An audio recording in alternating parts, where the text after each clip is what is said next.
I make a lot of art and I'm in a lot of pain, so let's chat about that intersection. Hello, what's up? I'm Rose and I do a lot of stuff. I'm a writer and artist, and here on this channel I chat about building and sustaining a creative life that works for you. Now, with that in mind, I have a little video essay here today about pain and art. Is art pain? Do we suffer for our art? Are these two ideas completely inextricable? That's what's on my mind today. If you don't know me, here's why I'm very interested in this. I have chronic pain. If you want to learn a little bit more about me, I'll put the video up here. But basically, pain is something that is very, very present in my life right now. And I'm very interested in this idea, typically of building kind of a painless creative process. But is that something even possible, and is that something that we seek in art? Did I script this video as much as I should have? Probably not. Which is why you're going to hear voiceover me every so often. Will it be a little bit ranty at times? It's possible. Is my outfit choice today very bold? Yeah, it's a little bit like a child in a period film who is a bit sickly and needs to be taken to the seaside for some fresh air. I make this joke a lot, and my fiance says it's way too morbid, but I think it's hilarious. That's the energy I'm bringing to this video. All right, let's get started.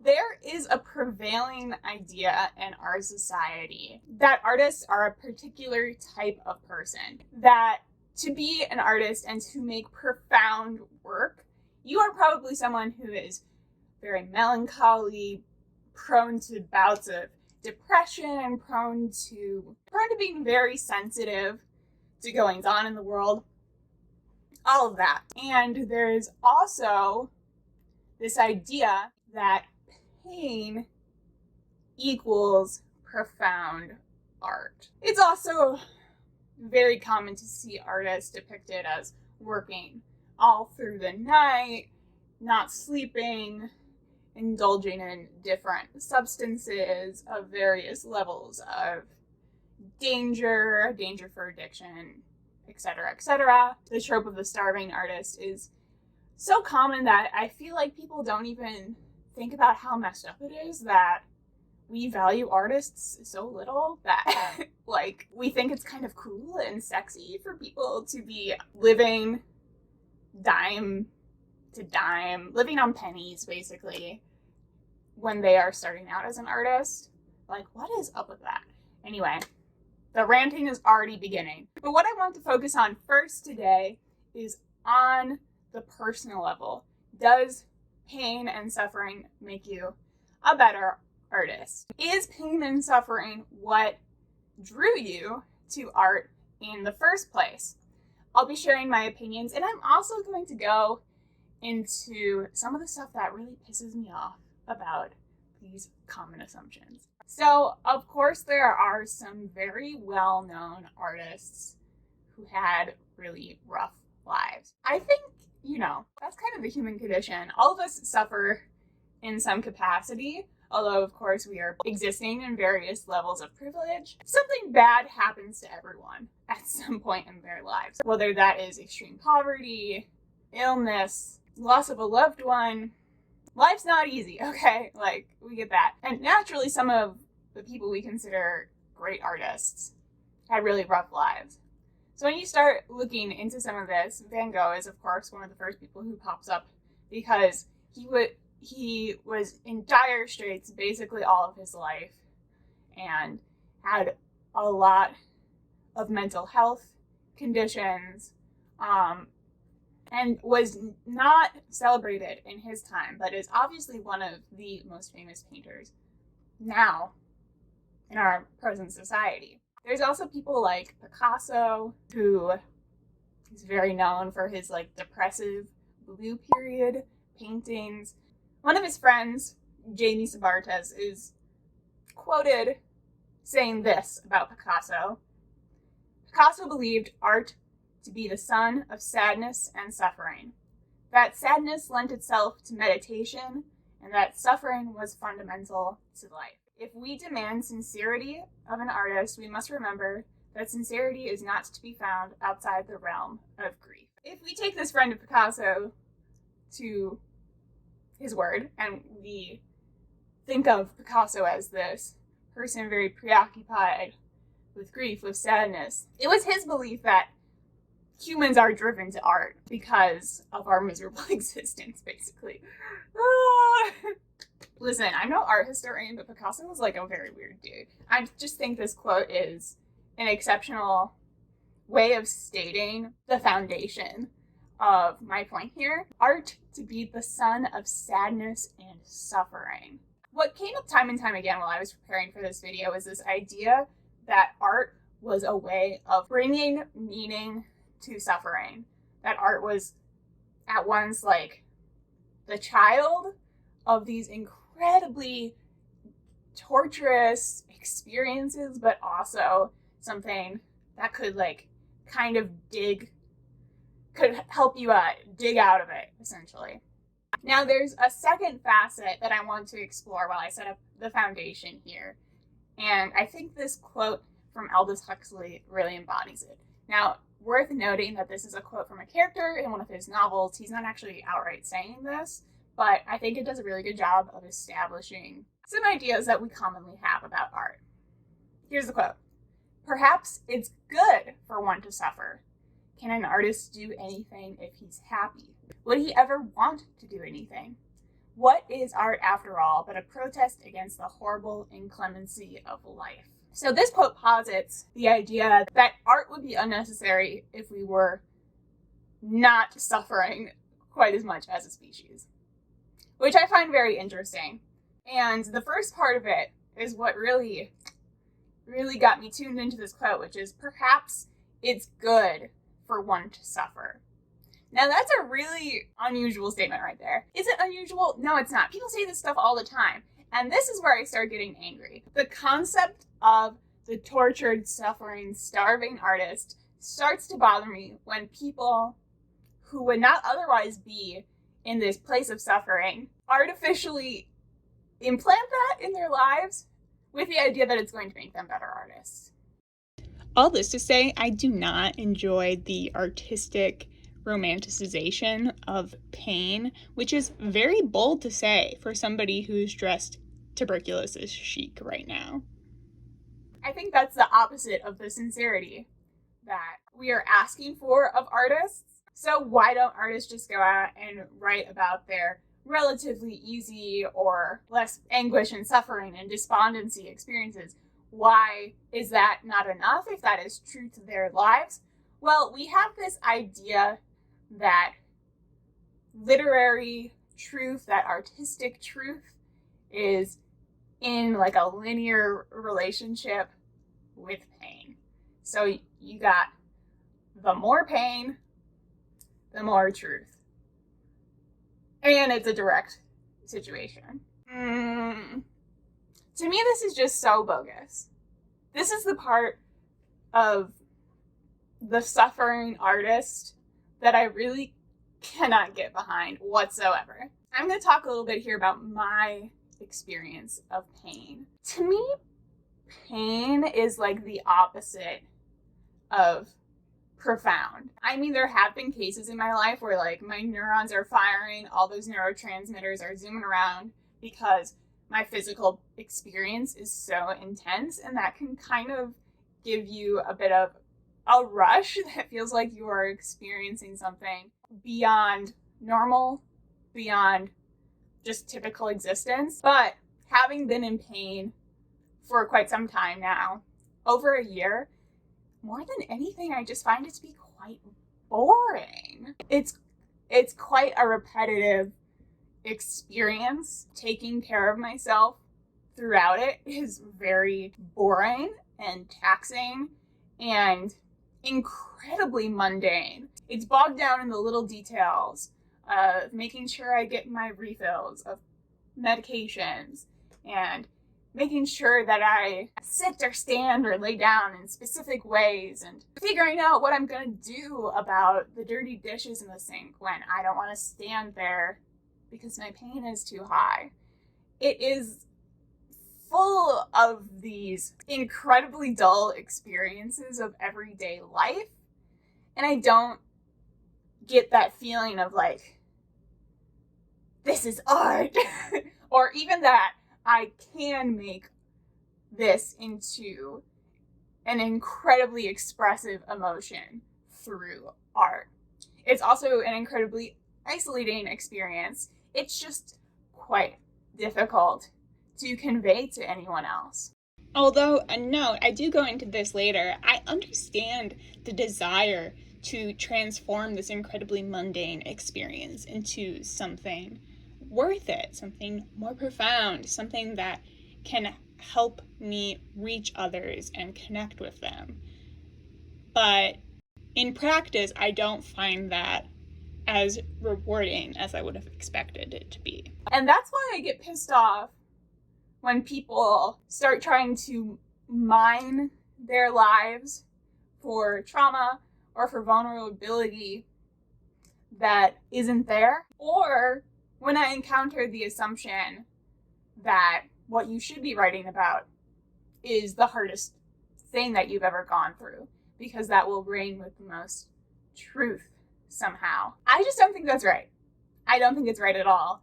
I think that overwhelmingly, the best art I've made has been when I am able to be farther away from that pain. That's how it works for me. I'm not saying it works that way for everyone, absolutely not. But when I am physically at my worst, I am not artistically at my best. It just doesn't work that way.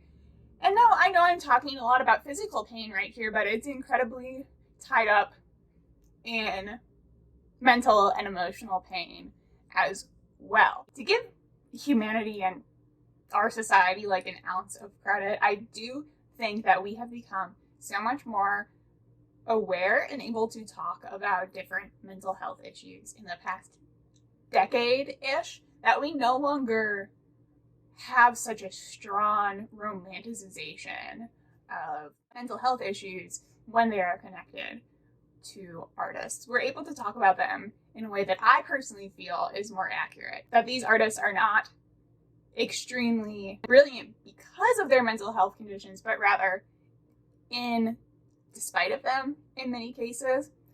Although I won't put words in every artist's mouth, because some people definitely do find that their mental health is an intrinsic factor in their work. See, I don't really have a problem with individual artists drawing heavily on their pain and suffering in their art. I'm not even saying that I don't do that. I absolutely do. I mean, I'm making this video and it's about what I think about pain. I make a ton of stuff online that is about my pain. And I'm always working through ideas in my fiction that are kind of filtering through my subconscious, challenges, all of that. But I think that falls much more along the lines of like my art being something of an antidote to my pain. Something of a, quote, protest against the horrible inclemency of life. Like, I get that. However, I do think I would make more art if I were happier and if I were in less pain. I disagree with the idea that we, as humans, only make art because of pain. This was something I asked my Instagram followers, and I mean, take this with a grain of salt because I do run an account about my chronic pain and my art. So the sampling is not great here. Follow me on Instagram if you want to help me increase my sample size for these things.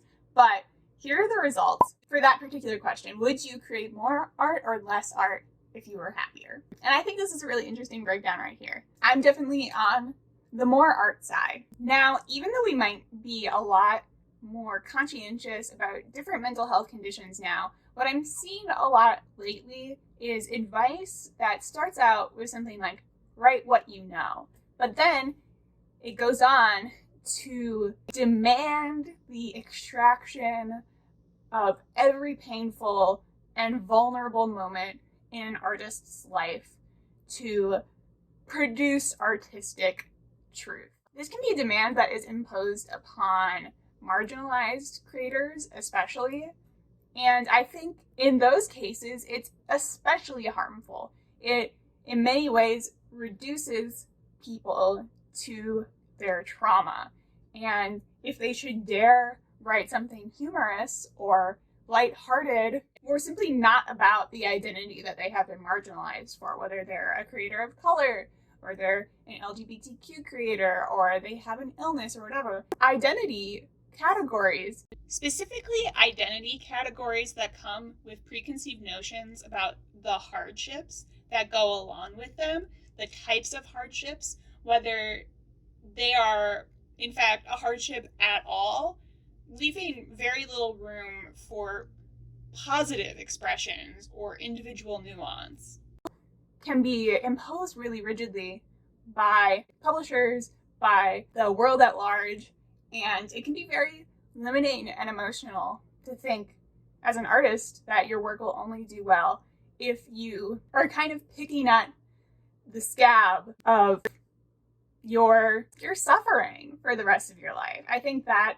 can be a very intense pressure and one that is not really serving anyone. Now, right here, I'm talking about some of like the social factors that intersect with this idea of the suffering artist. And I wanted to talk about that a little bit more broadly. What's it like being an artist in our society today? There are so many legitimate challenges for making it as a creator. There is a huge amount of risk upfront, typically a lot of unpaid work, an initial investment that will not necessarily pay off, which is not present in other careers, you know? And that causes me stress. That is a huge stress on a lot of the creators I know. How am I going to make money? How am I going to pay my bills? How am I going to afford healthcare? Because I'll have to buy it myself. I don't have an employer to do that for me. All of these things make a creative career significantly more precarious than other, perhaps more traditional careers. That's one huge factor here. There's also the fact that making art can be rather isolating. And that may be why we have this understanding of artists as very down and depressed, is because they're working on all of their pieces alone all the time. It can be quite difficult to find a community. There's something inherent about, you know, starting a novel. You have to wait a little bit before you really have anything to show to someone else. And I think that brings on some of the emotional aspects of creative types. There's also just this constant fight about the legitimacy of art careers, whether they're hard work or not, whether they provide a value to society.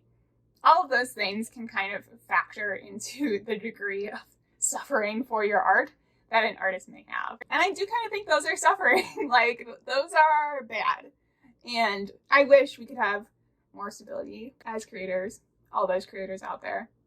I think healthcare would really change the game, but that's just my opinion as a chronically ill woman. I mean, in the midst of this, what am I thinking? I'm thinking about how pain is such a subjective experience. And one thing I do really work through in my writing is this desire to be able to describe that subjective experience to someone else. I crave that understanding. It takes a lot of work to explain to someone what my experience is like, but art does have a way of immersing people, of kind of triggering that empathy switch in many people's brains that I think is a really powerful tool. Even so, I'm still fascinated by this idea I've had, which is how can I create conflict? And is conflict within my plot, within my narratives, within my artistic expression inherently tied to pain, to suffering, to death? Is that the root of all conflict? And I'm kind of playing around with it right now. I don't know. I don't think pain has made me a better creator. I think creating more has made me a better creator. And I think that is basically the only way to go about it. I think there's so much room for creative expression to kind of be completely separated from you, to be completely imaginary, to be this elaborate persona, for example, that is kind of protecting you, kind of holding those personal details about pain in your life behind kind of a safeguard. Very interested in that lately. I'm going to read my few quick polls that I ran on my Instagram stories and just say what my answers would have been. So the first one, I asked, art is pain. Pretty much all of these have a very similar breakdown. It's about like 25 to 75%. Very interesting. I don't think art is pain. So on this one, I would say disagree. I'm much more inclined to think that art is, like I said, an antidote to pain. It may be connected to pain in some ways, but it is far more restorative than painful for me. The second one here, I suffer for my art. Actually, this breakdown is a lot more extreme. Only 12% of people said they suffer for their art. I actually do think I suffer a little bit for my art. So I agree with this one. But that might just be because I find my art fairly physically taxing on me these days. I have a somewhat obsessive relationship with my ideas, and I find myself working very hard on them in my brain kind of all the time. And I do suffer a little bit. If I were happier, I would make blank. The options here are less or more. I definitely agree with the majority here. I would make more art if I were happier. It's like, to me, when I'm very sad, I make a lot of art, and when I'm very happy, I make a lot of art. And on both ends of that spectrum, it's like cute cat doodles. In the middle, I make a whole lot less. However, it's exploring some crunchier ideas than cute cat paintings. I asked, do life challenges make you a better artist? And my options here were yes, no, and sometimes. I feel like I should have just made this yes or no to see if I could feel a little bit more divisive. But the overwhelming majority of people said sometimes. 5 people said yes, 2 people said no. I believe that sometimes is absolutely accurate here, but you can make no guarantees. And there are plenty of people who go through very, very hard things who are not artists, obviously. So there's no direct correlation here. Next up, my process is grueling and painful or relaxing and enjoyable. I actually don't know if my process fits in this dichotomy that I set up in this question. I think I'm more on the relaxing and enjoyable side. I love making art, and this year I've been purposely gravitating towards things that bring me a whole lot of joy in the art making process. I don't find it particularly relaxing though. Enjoyable but not relaxing for me. And finally, my art A, helps me work through my problems, B, distracts me from my problems, both or neither. Most people here chose both, and I do agree with that. I'm a little bit more on the distracts me from my problem side most of the time, but kind of when I re-engage with my work later on, I do kind of notice how I was working through some things. But mostly when I create anything, I enter this like fuzzy, staticky brain space where I'm not super aware of even what I'm doing. Does that make any sense? Like, I just feel the drive to do it. 3 people said neither, as in their work does not help them work through their problems or distract them from their problems. And I'm very interested in what that means for those people. That's what I'm thinking about these days. Pain and art, suffering and art. Can you create conflict without pain? Am I better as an artist for my suffering? It's really like a yes and a no thing. I'm very interested in seeing what kind of like joyful practice I can create, if that's even possible, and I want to be fairly mindful of how much suffering I'm going through for my art. In conclusion, I would really like to see the social factors that make surviving as a creator so difficult. I would like to see those go away completely. I would like there to be a more robust support for artists in this country, and just in my community in general. I would like to start connecting with people more to kind of avoid that isolation. It's important to question that correlation between truth and pain. That's all for today. Thanks for joining me for this video. I hope you had some time to relax or think. Let me know down in the comments below if you suffer for your art, if you draw most of your inspiration from the hardships of your life. You can follow me on Instagram, TikTok, and Twitter. I'm at mrosearrett. If you could take a moment to please like this video, I'd really appreciate it. And if you haven't subscribed already, I have a little goal right now. I would love to reach 100 subscribers by mid-September. My birthday's on the 15th. I just think it would be cute. All right, that's all for now. Thanks so much. Bye-bye.